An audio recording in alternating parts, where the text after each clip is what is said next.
for everyone to join us.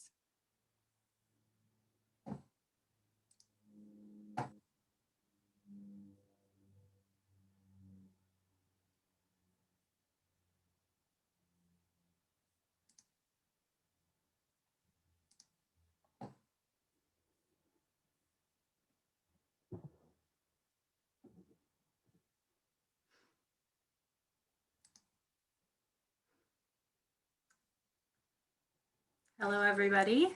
Thank you for being here tonight for the Geological Journey of Desert Rivers. This is the second event in the Oregon Natural Desert Association's 2021 High Desert Speaker Series. For those of you who have taken part in our Speaker Series events in the past, welcome back. And for those of you joining us for the first time tonight, we're so excited to have you. Just wait a couple more minutes to get started here.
I see people are still joining us, but I think we'll go ahead and get started for the evening.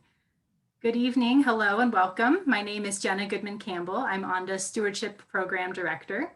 Before we begin, just a few logistics. If you have any technical questions during tonight's presentation, you can enter them in the chat box.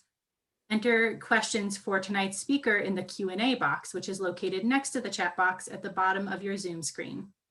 You'll be automatically muted during the presentation, so don't worry. If you would like to change your view during the event, click on the view icon in the top right corner of your screen. Tonight, I am speaking to you from Bend, Oregon, on lands traditionally and presently inhabited by members of the Wasco, Warm Springs, and Northern Paiute tribes.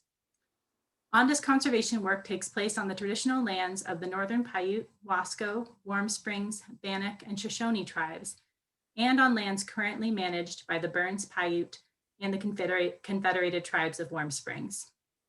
We offer this land acknowledgement to raise awareness of Indigenous presence and land rights. Just a quick introduction of ONDA and our speaker tonight. ONDA exists to protect, defend, and restore Oregon's high desert wildlands, waterways, and wildlife, and we've been doing so since 1987. ONDA is a leader in conservation and played an instrumental role in protecting cherished desert landscapes like Steens Mountain Wilderness, Spring Basin, and the Badlands.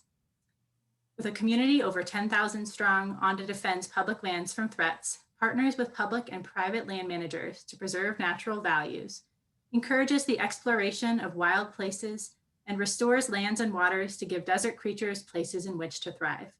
Thank you for the many ways you support this critical work. Tonight, we are joined by Dr. Elizabeth Safran, geomorphologist and associate professor of geological science at Lewis and Clark, who will be illuminating the fascinating relationship between Oregon's desert rivers and the lively geology that surrounds them. Liz, thank you so much for sharing your knowledge about the geology of desert rivers with us tonight. And with that, I will turn things over to you.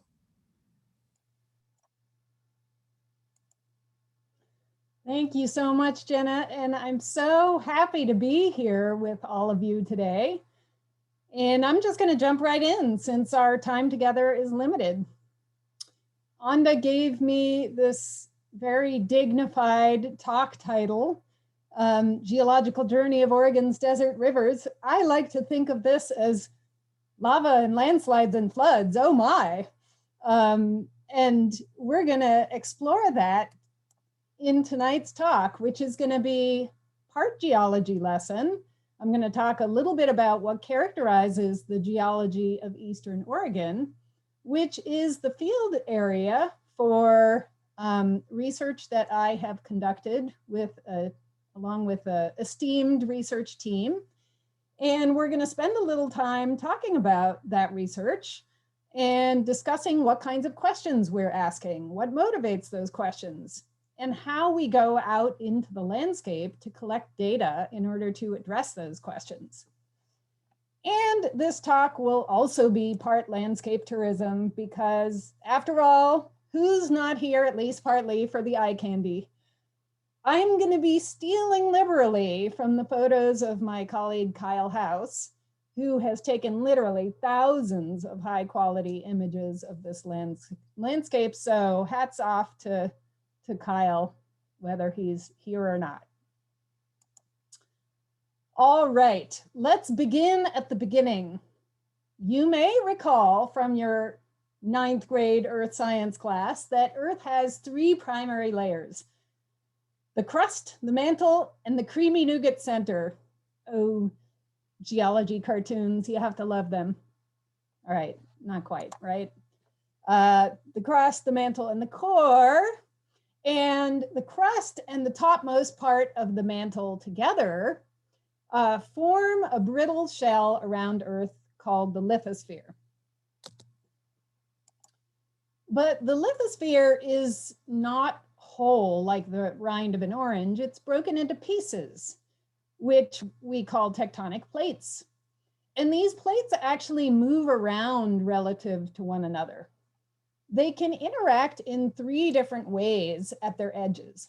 They can pull apart, shown as a divergent boundary in this diagram here, or a ridge, sometimes called a ridge in block A.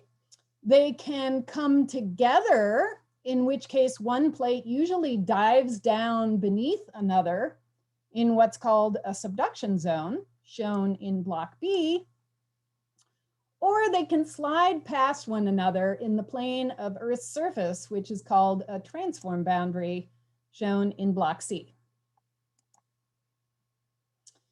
The rates of plate motion are variable in space and time, and the locations and types of plate boundaries can change at a location, as we'll see.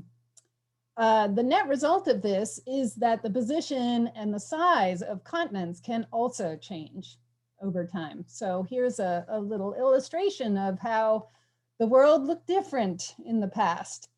And in our neighborhood, especially. So let's talk about how that tectonic background applies to Oregon. Those of us who grew up on the East Coast may think of Oregon as a relatively young state, but this sort of takes on a whole new meaning when we think geologically. 200 million years ago, there was no Oregon, and Idaho was a beach. Most of Oregon was put together by rocks that got plastered onto the continent's edge or accreted in the last 80 million years or so. Fast forward to about 40 million years ago. So at this point, Oregon has some landmass, though it's pretty skinny relative to present. And the whole west coast of the what becomes North America, the North American plate, was a subduction zone, one of these places where one plate dives down beneath another, all north to south. About 35 million years ago, the western edge of North America ran into a spreading center, one of those tectonic boundaries where plates are pulling apart. In that spot where they ran into each other, there was no more plate to subduct. And the nature of the plate boundary had to change there. It turned into a transform boundary, the kind where rock slides past rock in the plane of Earth's surface.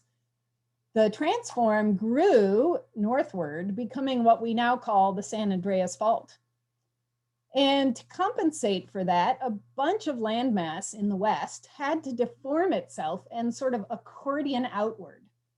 And I'm going to show you a little animation of this and watch what will become Nevada inflate like a balloon.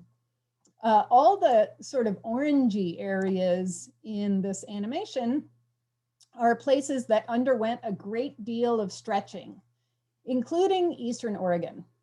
We'll watch it a couple times so that you can get the idea. And it helps if you make sound effects.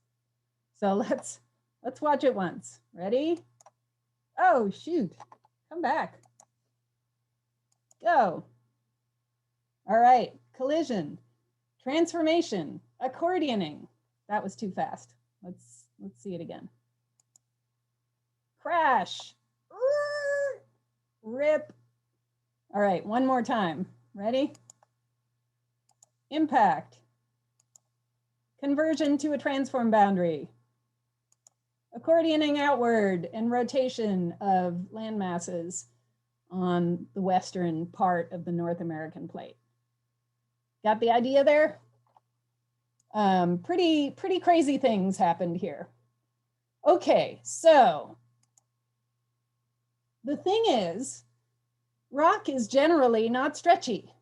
So the way that brittle crust accommodates pulling, which is what was happening there, is to break and then either drop down into the gaps or break, rotate, and slide. I'm showing the latter in this diagram here, which is a time series.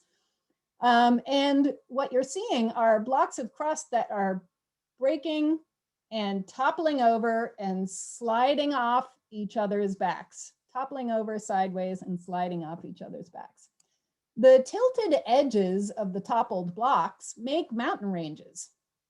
And the low spots in between get filled with sediment that's eroded from those high spots. Notice that as this sequence progresses, we start seeing some volcanism happening here in time 3, for example.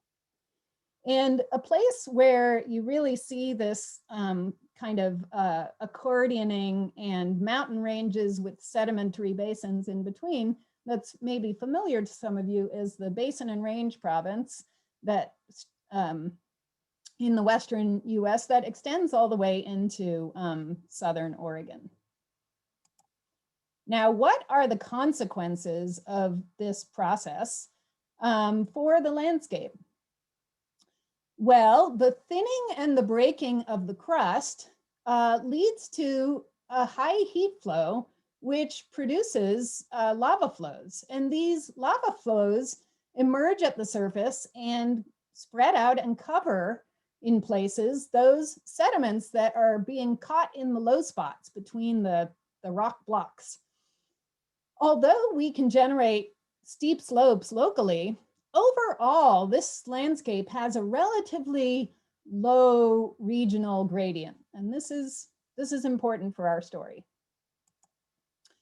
Okay, we're finally done laying the groundwork, so to speak, for the landscape of interest. So now we can ask the question, how are these fundamental structures and materials sculpted into landscapes?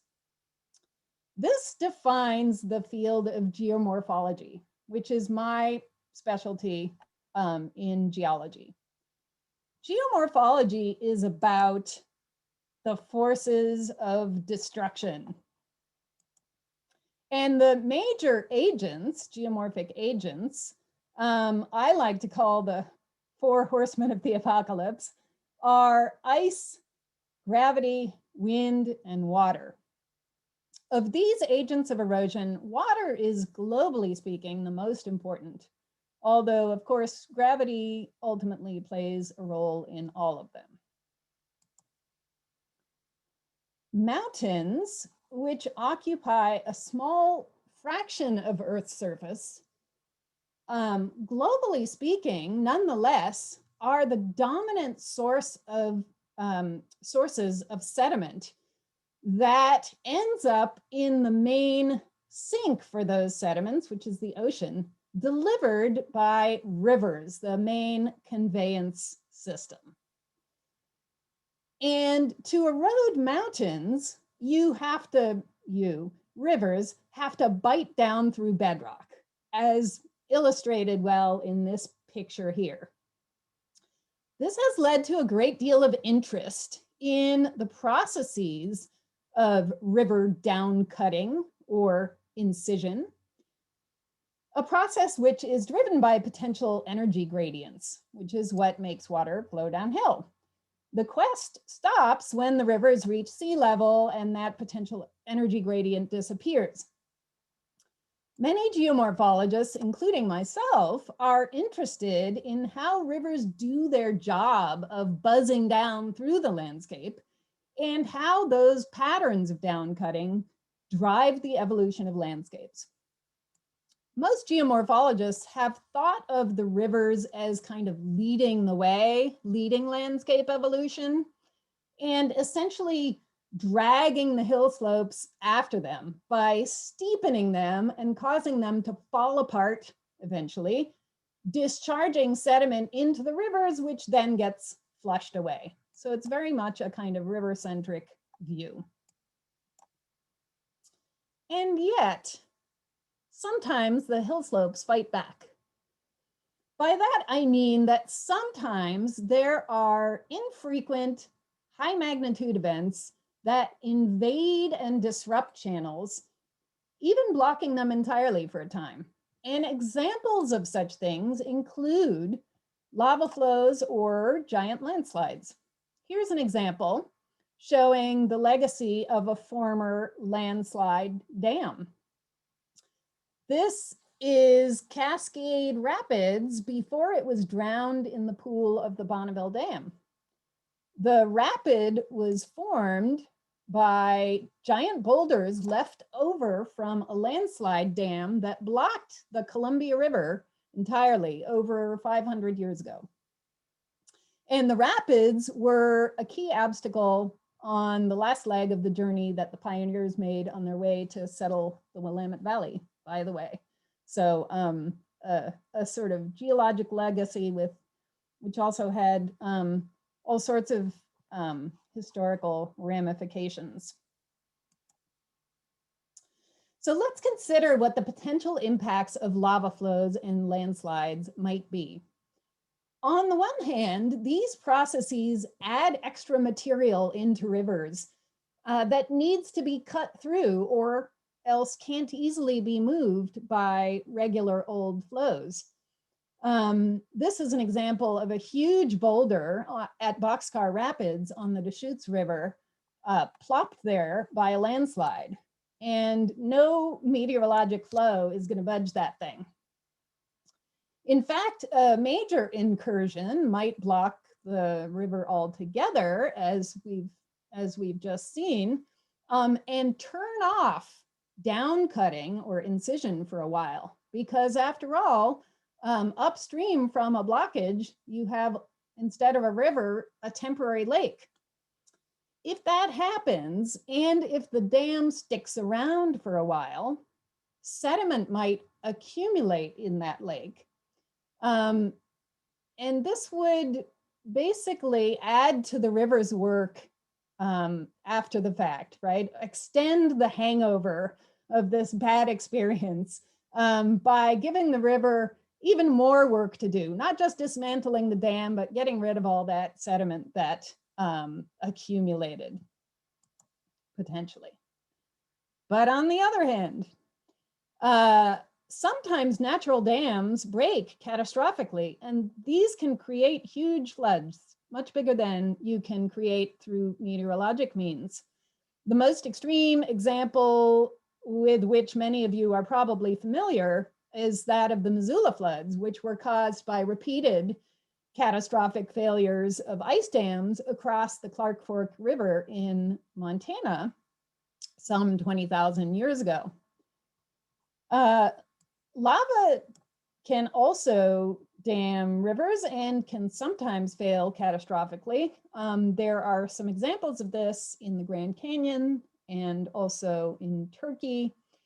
And if a really huge flow is generated, then it can actually do a lot of work downstream from the dam breach site, including incision and or transport of those big boulders that don't otherwise have a lot of mobility. Studying the impacts of lava flows and landslides on river valley evolution became the focus of a research project that my colleagues and I pursued in Eastern Oregon for a number of years, entitled Impact of Extrafluvial Events on River Valley Evolution, or Revenge of the Hill Slopes. We chose Eastern Oregon because we figured it was in settings like that the rivers would be most sensitive to disruption. So remember those gentle gradients from before? And on top of that, Eastern Oregon is relatively dry, so the rivers there don't have a lot of power. And there are lava flows and landslides galore. So I want to take a moment to acknowledge who we are. Who's we? We includes me, but also my colleagues Lisa Ely from Central Washington University and Kyle House from the USGS. Also Jim O'Connor, Rose Wallach, and Dwayne Champion from the USGS, Gordon Grant from the US Forest Service, and a number of students from Lewis and Clark College, where I teach, and from Central Washington University, as well as researchers who joined us for various aspects at various times for this project, a cast of thousands. And remember the severe tire trauma that we mentioned happening 40 million years ago? I think we found it on this field excursion here. There it is, deflated tire. Okay, so to better try to understand these processes in Eastern Oregon, we took both an intensive and an extensive approach. The intensive portion of the study involved detailed investigation of a 55-kilometer reach of the Owyhee River from Rome to Birch Creek, including detailed mapping and dating of samples to get ages of events and rates of processes. This mapping was initially undertaken by Cooper Brossi and then spearheaded by Kyle House with contributions from the whole cast. At the same time, we analyzed spatial data and made select field excursions to a much broader area of almost 100,000 square kilometers encompassing the drainage basins of the Owyhee, Malheur, John Day, and Deschutes River basins. We did some computational modeling to explore the implications of these findings, and we focused on the relatively recent history of the landscape, so the last, say, 2 million years, mostly because that's what we could see well. I'll spend a little bit of time now dipping a toe into the Owyhee work and sharing some select findings from the extensive analysis, but I'm going to skip over the computational modeling results in the interest of time. Okay, so let's get into some of the details. Remember from our problem setup that to study the effects of landslide and lava invasions on rivers, we need to look for evidence of blockages and outburst floods and their consequences. So let's consider the effects of lava flows first. I call the case of lava versus river. This part of the story is focused solely on the Owyhee River. The Owyhee is a tributary to the Snake River, which itself is a major tributary of the Columbia River. And the Owyhee drainage basin today encompasses some 30,000 square kilometers. It was a little bit larger in wetter times, wetter geologically speaking. Pretty much everything in this landscape is either volcanic rock or ancient sediment caught in those sedimentary basins that opened up as the landscape got stretched. But how does one make sense of this pile of materials? I often think about doing geology as a process of solving a four-dimensional puzzle where the fourth dimension is time, where 90% of the pieces are missing. Except you're not actually putting the pieces together. You're trying to figure out which pieces are part of the same thing and were connected originally, despite what's missing. This can be done using various types of fingerprints of the rock, including paleomagnetic signatures, the geochemistry of the rock, the age of the rock, which we determined through various techniques, including argon-argon dating and cosmogenic radionuclide dating. But another piece of this puzzle building process is trying to figure out how things that look different may actually be connected or linked by the same event. So I'll show you a couple of examples. All right, now remember, we're looking for evidence of lava flows that got into the channel and blocked it. And we're looking for any evidence of dam failure. So let's look at a little schematic cartoon of a lava dam. The river is drawn in the plane of this slide, flowing from right to left. Lava enters the river from one side of the valley or another, so perpendicular to the plane of the slide. The point of entry is right where this highest hump is. So lava is coming into the river, and from there, it actually flows in both directions, like cake batter flows when you pour it into a cake pan. It sort of spreads out from where you pour it. But the lava that flows into the river blocks the river upon entry, and that forms a lake on the upstream side. So lava that is flowing upstream is flowing into a lake of its own making. And that water is quite effective at chilling the lava. So the lava doesn't get very far, besides which upstream is uphill. However, on the downstream end of this dam or blockage, the stream bed is now dry because you've blocked the river. Plus it's downhill. So the lava can flow quite far in that direction. So lava dams are these long asymmetric entities. Notice too that over the length of the dam, once the water gets high enough to spill over the level of the dam, the river is now much higher than it used to be. It's up here. And part of its path has essentially been repaved. It's going to have to cut through that dam material to get back to where it was before. Two other things to note that are characteristic of lava dams.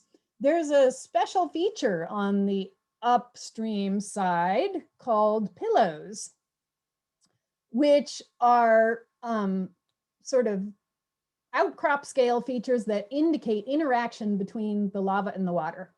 And there may be sediments that accumulate on the upstream side of the river, which has become, for some distance, a lake. So we want to ask ourselves, do we see any of these things on the Owyhee? And I'm going to flip this diagram around to better match up with the next picture. So, whoop, there we go. Keep this in mind when you look at this. Okay, so what are we looking at here? We are actually looking at the upstream end of one of these lava dams. These sort of reddish looking stripes are what we call a lava delta, which was made as the lava was flowing upstream into its own lake. And it is full of pillows, full of these pillows that indicate lava-water interactions. And also, lo and behold, on the upstream side of this set of pillows, we see a bunch of lake sediments labeled here fluvio-lacustrine sediments. So the answer to this question, do we see blockages by lava on the Owyhee River, is a resounding yes. And this is just a close-up of a parcel of rock that exhibits some interaction with water in the form of these kind of iron-stained rings. And this is a closer view of some lake sediments that accumulated behind a lava dam. They're very fine-grained, very thinly layered deposits. Now that lava dam cartoon shows what would happen if a lava entered the river today, but what if it did so thousands of years ago? This image shows what part of that looks like. Rocks that are carried by rivers are distinctive in that they're typically rounded. In this picture, we see a layer of rounded rocks sitting on a flat surface here, several meters above the modern river, which you can just barely see down here. That means that that surface is an old river channel. How can that be? Well, remember, the river's job is to cut down to sea level. So thousands of years ago, the river was likely higher up than it is today. This, then, that's labeled West Crater lava, was therefore lava that got into the river. Because there are no pillows at the base of this lava, we know that the gravel must have been dry. So this place was downstream from where this particular lava entered the river. And this place was part of the long tail of a lava dam. We can date that lava flow and figure out when in the past the river was dammed by it. And as a bonus, if we measure the distance or the height above the present river level, and we know the age of that old river surface, we can also figure out how fast the river has been cutting down since then. We were able to do this in a number of places along the Owyhee River to get assorted values for the rates of incision of this river. And this photo shows one special spot where 3 different lava flows of different ages show up at various elevations in the landscape. We find from these calculations that in general, background rates of river downcutting are somewhere in the neighborhood of a couple of tenths of a millimeter per year. As a result of the detailed mapping that we did, we were able to determine that at least 6 lava flows have affected the Owyhee River Canyon in the last roughly 2 million years. We've found dam crests for 4 of them. The zones of the river that these lava dams affected range in length from several kilometers to several tens of kilometers. And we also found that the river tends to move to the edge of these lava flows and cut down there. So we only find sort of little stranded remnants of the lava flow on the opposite side of the river. The next slide I show is going to focus on this sort of fuchsia colored lava flow, which is labeled 70 Ka, which means kiloannum or 1,000 years. This particular lava flow is called the West Crater lava flow. In fact, you've already seen that suspect in a previous photo. Okay, so let's talk about what happens to these lava dams. There are clearly no lakes behind them today. So What gives? How did they cease to become dams? And how long did the dams persist? The reality is we still know relatively little about the latter question. But we have some insight into the process of dam removal on the Owyhee from the West Crater Lava Dam.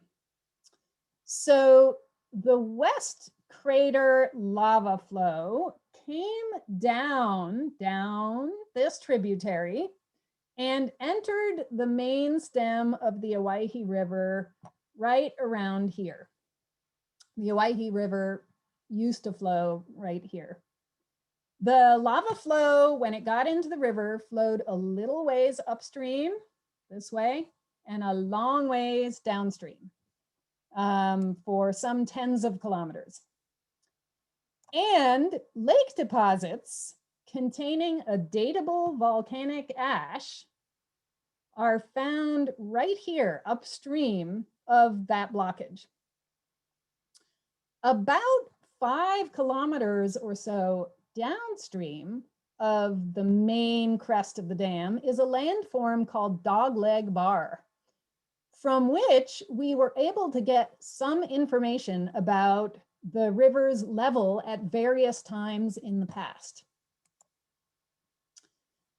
Dogleg Bar is quite spectacular. There are 5 surfaces there that represent where the river was at various times in the past. The original lava flow surface is way up here. That's 70,000 years old. There are 2 surfaces sculpted into that lava flow, carved by the river, here and here. And then there are 2 lower surfaces, which are covered with ancient river boulders. It's not entirely clear what's underneath them.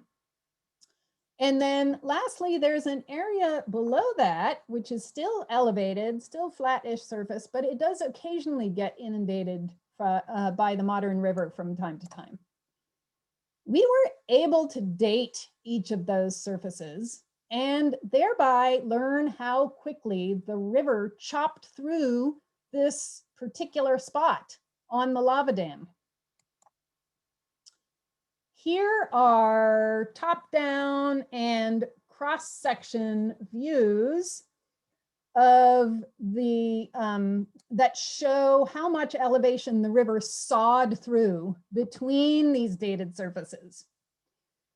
We can get various estimates of the rate of downcutting through the West Crater lava flow from these intermediate surfaces, but broadly speaking, the rates are in the neighborhood of about 1 millimeter a year.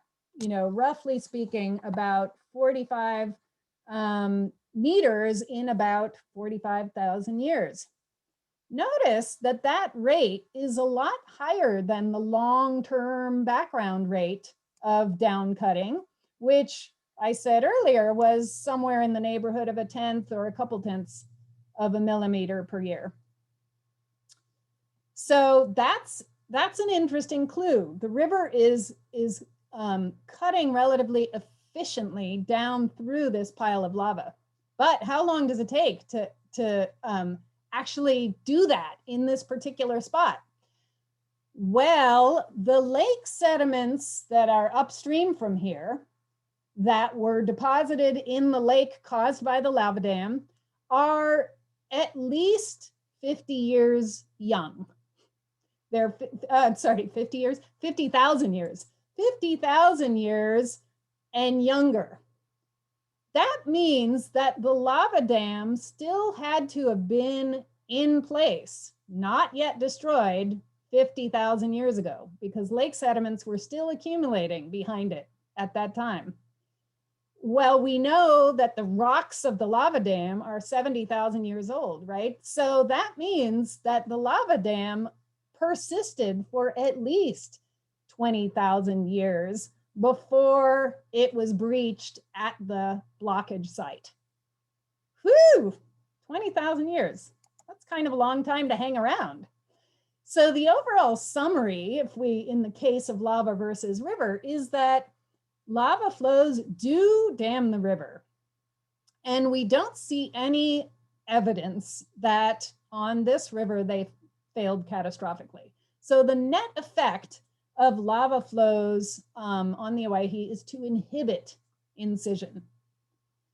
In at least 3 cases, the reservoirs behind the dams filled with sediment before the river cut down through the dam. We see, in other words, we see sediment going all the way up to the dam crest, which attests to the long-term stability of these dams.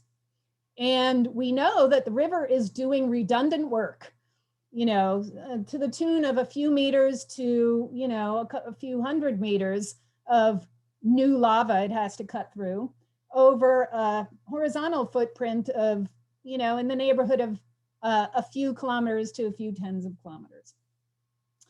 That said, in the one case for which we have information about cutting down through the lava, it does show that the river deals with this lava flow, you know, 5 to 10 times faster than the long-term average background rate of down cutting.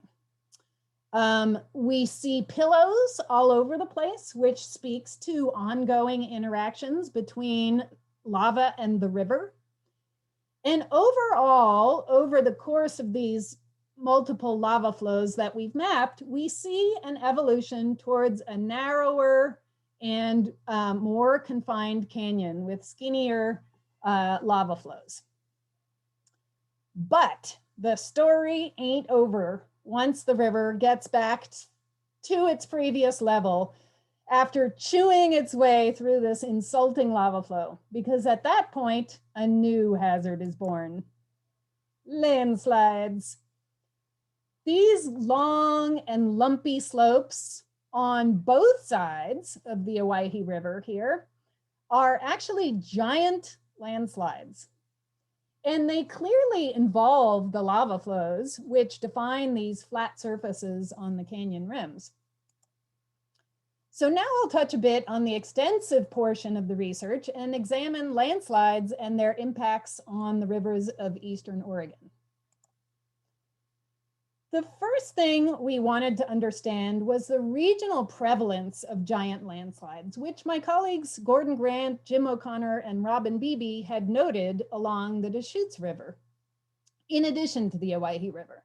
So we mapped landslides across some 140,000 square kilometers using remote data, mostly imagery of various types.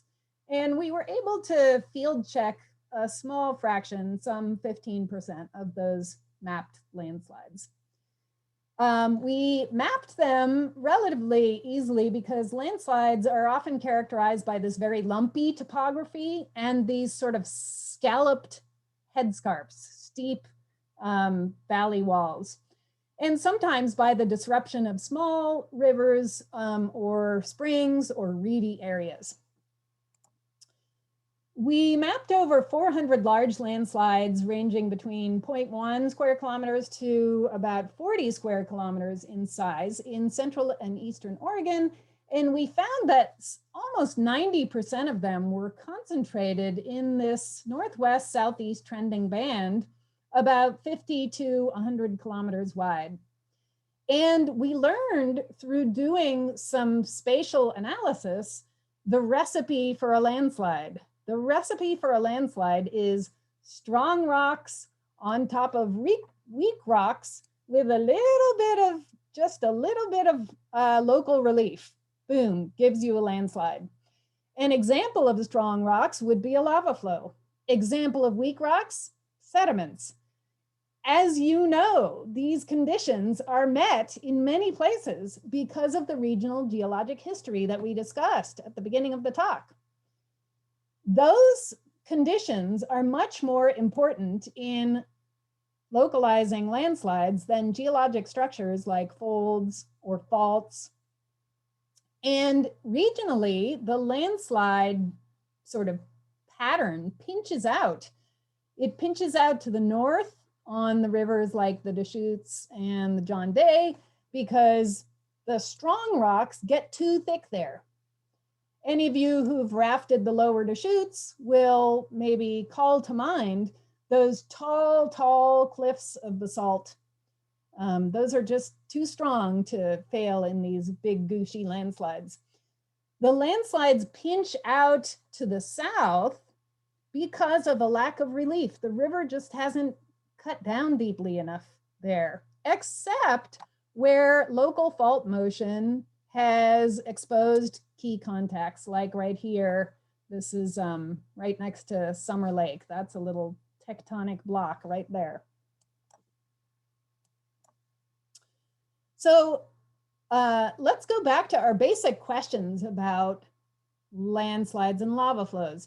Do we see evidence of landslides blocking the river? Landslides are tricky because they are inherently disruptive processes, right? Whereas lava flows actually create a kind of mold of the ancient landscape.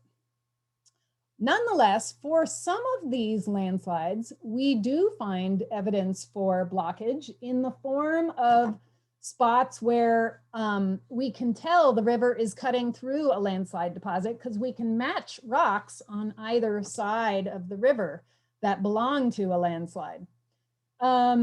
More often, the river does what it does. It deals with landslides the same way it deals with lava flows. It migrates to the edge of the landslide and cuts down there.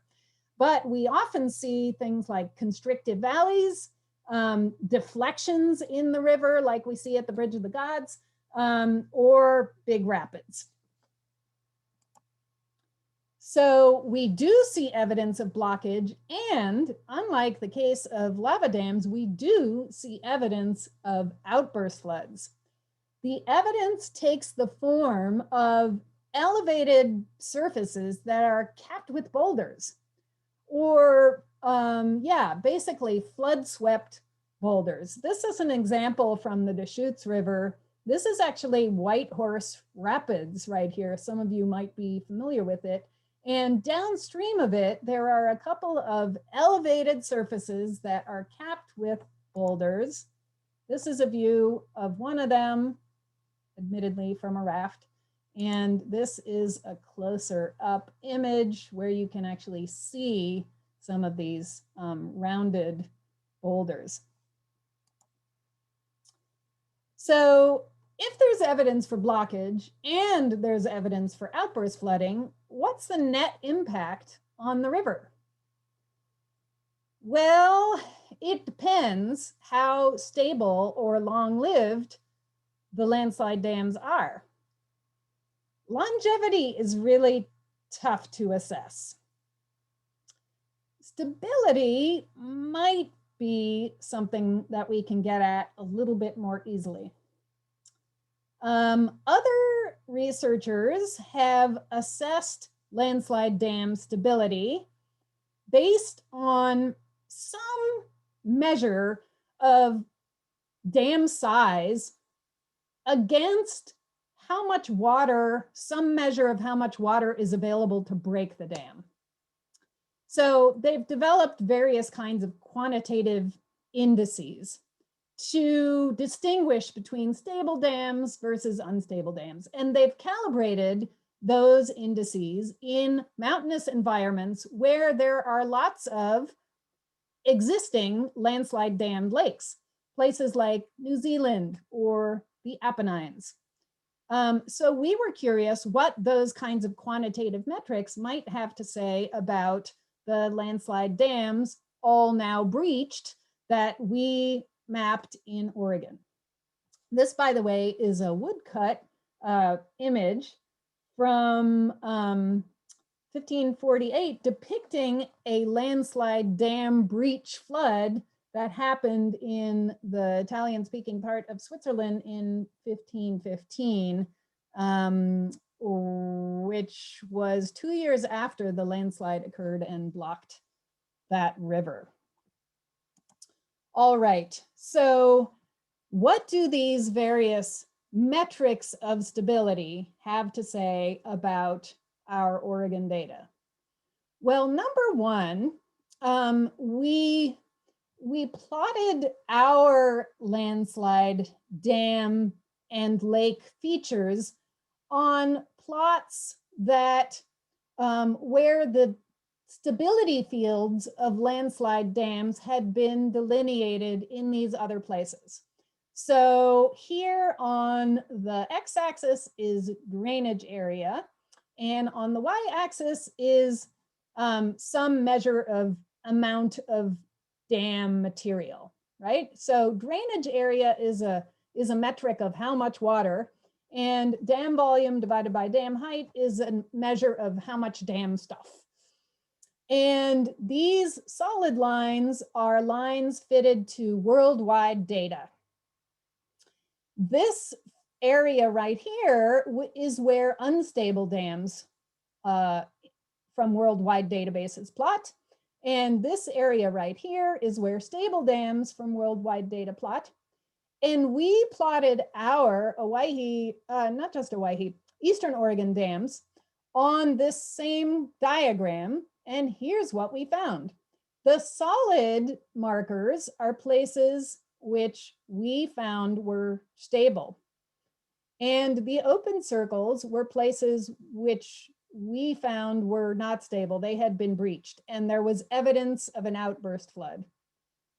So actually, all of the unstable field sites did in fact plot in the unstable part of the diagram, right? What these indices would predict would be unstable. And the very few instances that we could find where the dams were actually stable, or we couldn't find evidence that they had breached, did plot in the stable field of these diagrams. So finding number one is these stability indices calibrated to worldwide data didn't do a terrible job of distinguishing stable and unstable landslide dams in Oregon. But the other kind of more interesting finding is that, whoa, most of them are unstable. And this is because the size of the dam compared to the amount of water available to break the dam is much smaller in Eastern Oregon. This is a function of two things. Well, at least two things. One is, remember that the recipe for a landslide, all you need is lava, strong rocks over weak rocks, plus a little bit of local relief, right? That can happen anywhere along the desert rivers paths, even in places with very high drainage areas. And remember the very pretty low gradients of this landscape. That means when you put an obstruction in the river, it's going to make a big lake behind it. So big lakes, big drainage areas, that leads to a lot of water available to break the dam. The dams themselves, although the complexes they may be a part of are large, the dams themselves tend to occur in these little fingers. So only a part of the landslide complex seems to be acting to block the river at a time. So the dams are small, even though the complexes are large. And this graph here just shows you that the drainage areas of the streams into which the Eastern Oregon landslides are plopping, how's that for a sentence, are much larger than the drainage areas into which New Zealand landslides are plopping, or even worldwide landslides. And the lake lengths are much longer. Whereas the dam materials, the dam volumes are, if anything, smaller. All right, it's time for the big wrap up here. What does it all mean? So the big summary is, over the last 2-ish million years, lava flows have inhibited incision, at least on the Owyhee, which is the only place we studied lava dams in detail, over tens of kilometers, but maybe only modestly, slowing the river down, but not enormously, given how efficient the rivers are at mining the lava dams once they get started. Landslides are spatially restricted to areas where those key contacts have been exposed by enough river down cutting. and they block the rivers commonly. Those blockages are unstable. So in the end, the landslide blockages may be neutral in terms of the river's job cutting down through the landscape. They may even help the river do its job by creating big floods on a regular basis. So the last thing I want to say about all of this is that landslides make rapids. And maybe some of you have enjoyed this in a recreational way on some of the desert rivers of Oregon. This is my research group enduring the hardship of having to access our field sites by raft, because some of them are very inaccessible. So I hope some of you also get to have that experience too. And at this point, I'm happy to entertain questions and turn it over to Jenna.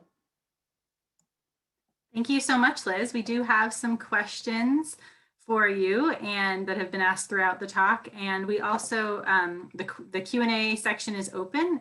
So if you have a question for Liz, please go ahead and type that into the Q&A now. So let's see, the first question is it possible to distinguish lake sediments indicating the full blockage of the river from river sediments that would be formed like in a giant eddy in a flowing river? How do you tell difference, or can you? Yeah. So the main difference is the grain size.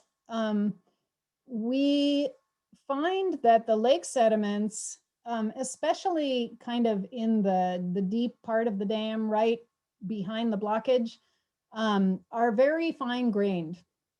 So they're the clays and things that are settling out of this now still water. Whereas if a flowing river, which has more energy, would keep such small particles in suspension, would keep them going, keep them moving. They wouldn't be settling out. So you would get more of a mix of grain sizes, or you would see bigger grain sizes than you see in these lake sediments. Now, a tricky thing is that some of I talked about sediments getting caught in these basins that were opening up. Some of those sediments are quite fine too. So it actually took us several years before we realized that this pile of fine sediments was different than that pile of fine sediments. And these belong to, these were much younger and were caused by this blockage. And those are the sorts of relations that you have to unravel through careful mapping and seeing what's lying on top of what, and dating if you're lucky enough to do so. Thank you.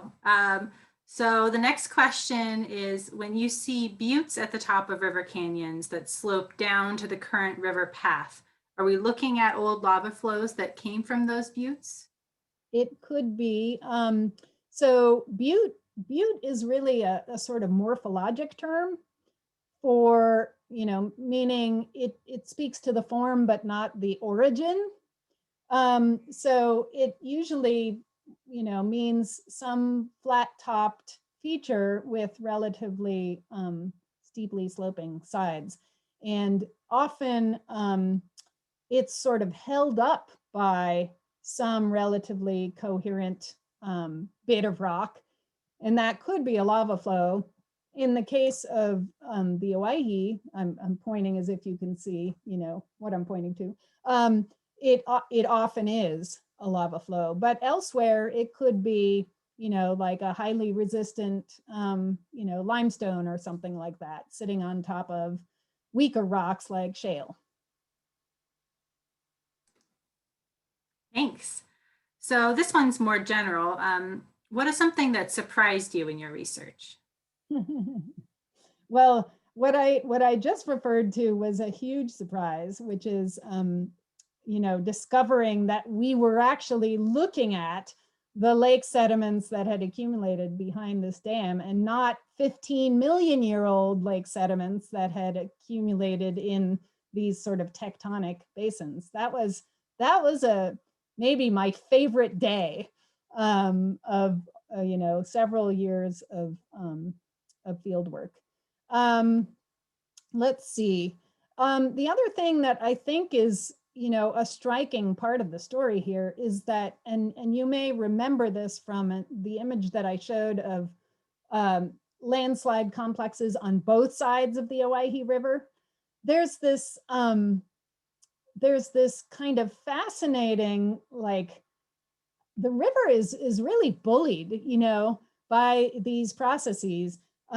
A landslide will shove it over to the other valley wall and it will nibble away there. And then that creates more relief. And then another landslide happens and pushes it back to the other side.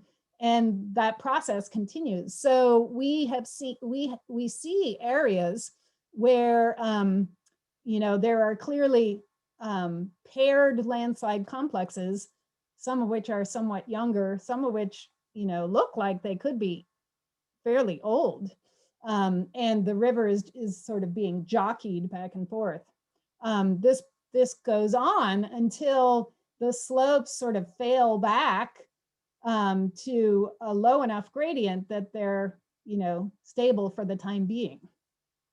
So in places where that sequence of failable rock is thick, these landslide complexes can be kilometers wide, and that is sort of surprising too. You look at this landscape and you think, that is a landslide, or a whole bunch of landslides, giant complex.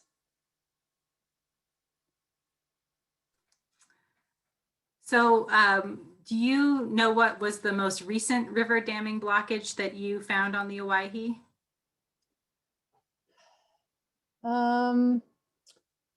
The most recent blockage that we found in Eastern Oregon is actually not on the Owyhee.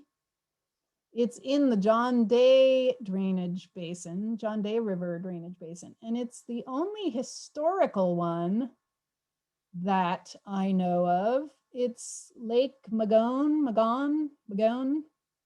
M-A-G-O-N-E, which was, it's hard to find good historical documentation of it, but I believe it formed in about the year 1800. So, but that's virtually the only one that still has a lake associated with it. Wow. Let's see. Would you expect us to see a river blocking landslide of an Eastern Oregon river in our lifetime? Certainly could be. In our lifetime, we've seen the Oso landslide happen, which didn't create a sort of catastrophic failure, but it certainly did,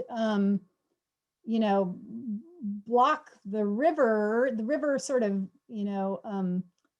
found its way around without creating a big, dam breach flood. And these sorts of processes happen all over the world with great frequency, often accompanying earthquakes, right? Because earthquakes generate landslides not infrequently. So, if we get, when we get a big earthquake, we're going to see a whole lot of landslides and probably a bunch of river blockages too.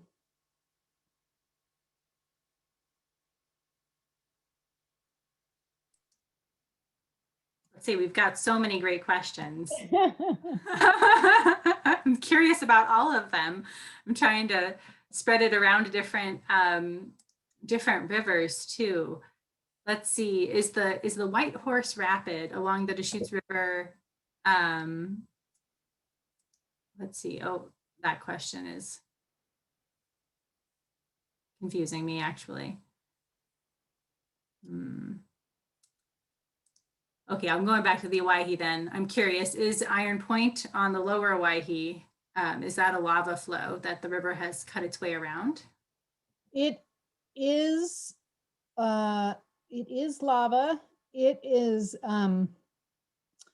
it's different kind of lava than let's say the West Crater lava, which is basaltic. The Iron Point is, although I should qualify that, right? There's a big stack of stuff at Iron Point, which also includes basalt. But if you're thinking about the kind of pink canyon, you know, that you sail through, that's rhyolitic material. So compositionally at the other end of the spectrum from basalt, um, poor in iron and magnesium, very rich in silicon and oxygen and potassium and sodium, very much stickier lava, and often, you know, erupts explosively as opposed to, you know, in a runny fashion. So a lot of the most dramatic canyons along the Owyhee and the Deschutes too are carved into that material, which is quite strong and coherent. So back to a more general question, could you recommend a couple of good beginners books, textbooks, or just general geology books that are specific focus on Eastern Oregon? There are two books that I love that aren't necessarily solely focused on Eastern Oregon. They're about Oregon altogether. One is the new roadside guide to Oregon's geology by Marley Miller. I just think that's been updated in a really good and, you know, pretty comprehensive way. And what's nice about that is that, you know, it tells you what you're seeing when you're out there or getting there. The other one that I really like is In Search of Ancient Oregon by Ellen Morris Bishop, which is beautifully written and also beautifully documented with photographs. The only downside to that is that it doesn't really contain maps or diagrams, which, you know, a geologist must see to understand. So, but yeah, it's beautifully written, and I highly recommend it.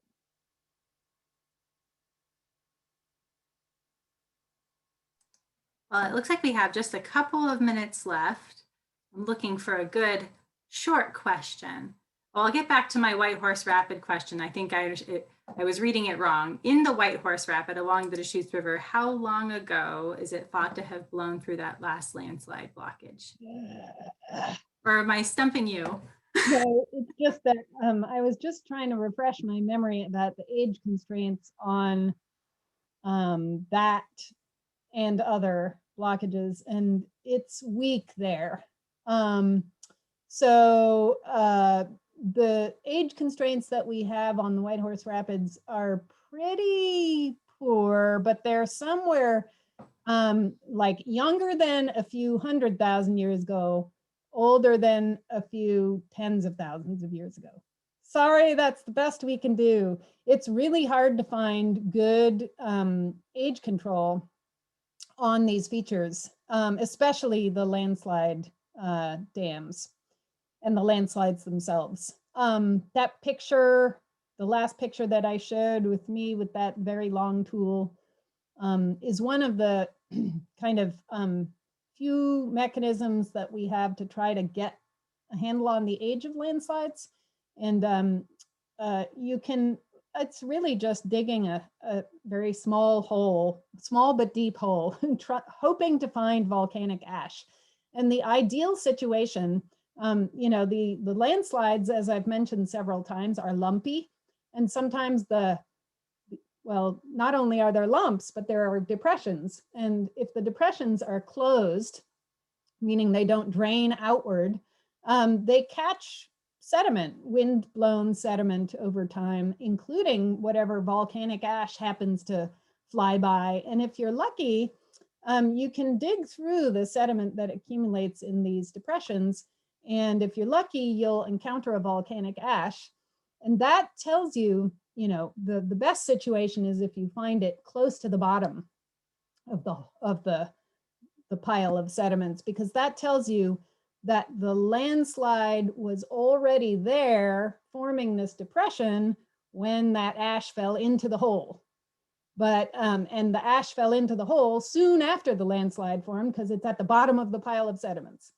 So if you find that, you're really lucky. But the few age constraints that we have on these various landslides do suggest that they initiated, quite a while ago, like probably during wetter times, when there was, wetter times, let's just say cooler times, when there was less evaporation and maybe about as much precipitation and therefore more water lying around.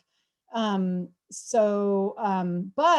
it's also true that some of the landslides on the Owyhee seem to be active today. I mean, you can find like cracks in the ground that suggest, little bits of movement even today. Well, we'll have to keep an eye on those. Well, Liz, I think we have several more questions than we can get to, but I think we better let you go. So from all of us in Ondas community, thank you so much for guiding us along these remarkable rivers tonight. It's been really fun. I've learned a lot, and it's definitely piqued my curiosity to get down the Owyhee again and have a closer look. So for everybody watching tonight, if you'd like to help protect more than 1,000 miles of remarkable rivers in Oregon's high desert, please take a moment to visit the action link in the follow-up email that we'll be sending out, and thank Oregon senators for introducing the River Democracy Act, which is a bill that would protect vital waterways across Oregon as wild and scenic rivers.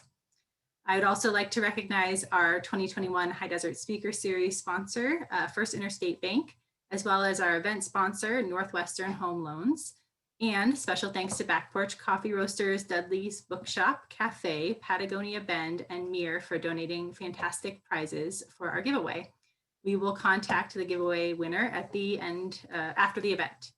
And finally, thank you to all of you for being here tonight and for being part of the ONDA community. ONDA is committed to preserving Oregon's high desert for generations, for our generations and those to come. Your enthusiasm about learning about unique aspects of Oregon's high desert and how we can work together to protect wild lands and waterways is just so appreciated. So thank you for learning with us tonight. And please join us again next month for Stories from the Sagebrush Sea with Ed John of Oregon Field Guide. You can register for this event and watch the past events in the series at onda.org/speaker series. So thank you again and have a wonderful night. Thank you, everybody, for all your great questions. And I'm sorry I couldn't get to every single one of them.